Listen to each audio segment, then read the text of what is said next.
seems I was the only one that's got off at this stop here, halfway back to Bishkek, and like I had to jump off the train while it was still moving. So that was fun. Luckily this station is open and there's just a little waiting room here, so I can just sit and wait in here for half an hour, 45 minutes for the sunlight to come up.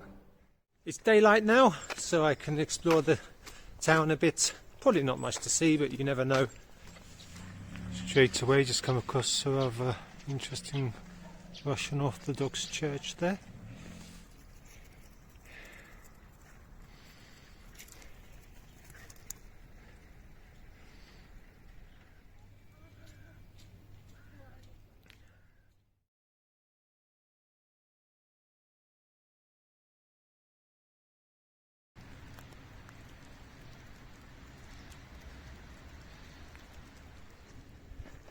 I seem to have stumbled across the Soviet part of town without any shadow of a doubt. A great piece of Soviet artwork here. Lucky to find it. I was going to go in the opposite direction, but I just at the last minute decided to come down here and got a lucky find.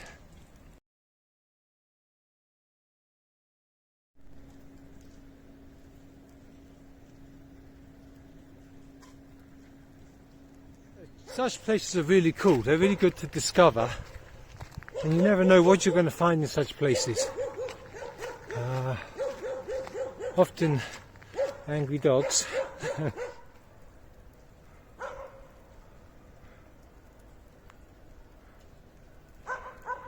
Come on. Come on, you're just going to bark, or you're going to come say hello? Yeah. You're a rubbish guard dog. Come on then. No? Yeah, alright. It seems this place was, or is, a medical institute. I'm not seeing many signs of life, so I'm guessing it's not functioning anymore.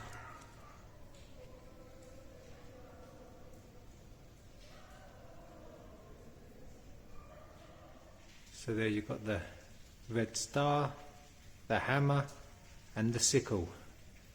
The full set. So this place I just stumbled across purely by chance. It's turned out to be one of the most interesting places I've seen for a very long time. Seems to continue a bit out here as well. Some good old Soviet propaganda there. And you know it's from the Soviet period because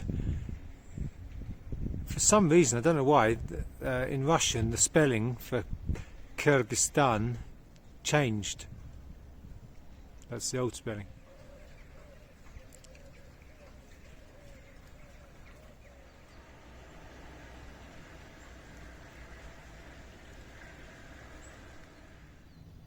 This must be the little town's stadium.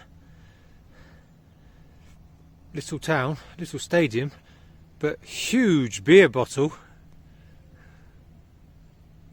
We've got a couple of examples of Soviet architecture here.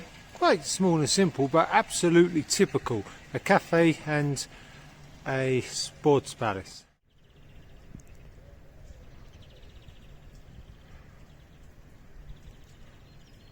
It's actually thanks to this little thing here that I discovered all that, because I saw this and I took that as a clue that perhaps there's some interesting old Soviet stuff down there.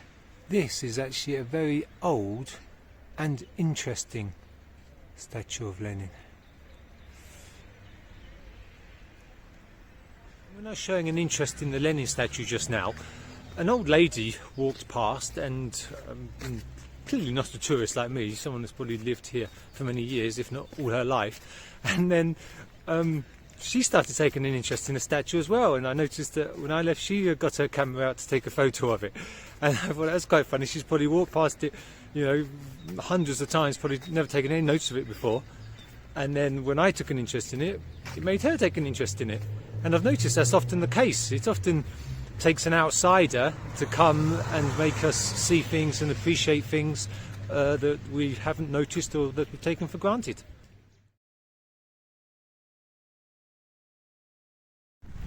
That was cool. I just went to check out a Lenin statue by a factory, and it was behind gates, so I thought maybe I wouldn't be allowed.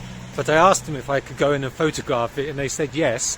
And I got chatting to the guys, and then they invited me to the staff canteen for, well, what's lunch for them, because they've been working since 5 a.m, but breakfast for me, and it was like a 3-course meal, which they treated me to, which was very nice of them. So thanks to Lenin, I got a free lunch. I'm quite grateful to those lads, actually. Well, gentlemen, really. And one of them seemed to be in a position of quite some authority. Indeed, the other guy didn't actually speak. I get the impression he might have just been the man who invited me for food, his driver or bodyguard or something. So maybe the man was in a senior position, director or something, but whatever. He told me that the city's named after the Kyrgyz word for sugar, Kant. Now, I just was about to tell you guys this city's named after the German philosopher Immanuel Kant. So a good thing I met them, otherwise I'd have made a right fool out of myself. Not for the first time, admittedly. This is my third bit of luck this morning.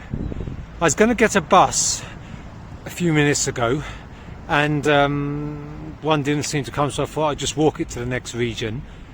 And if I was on the minibus, I'd have completely missed this.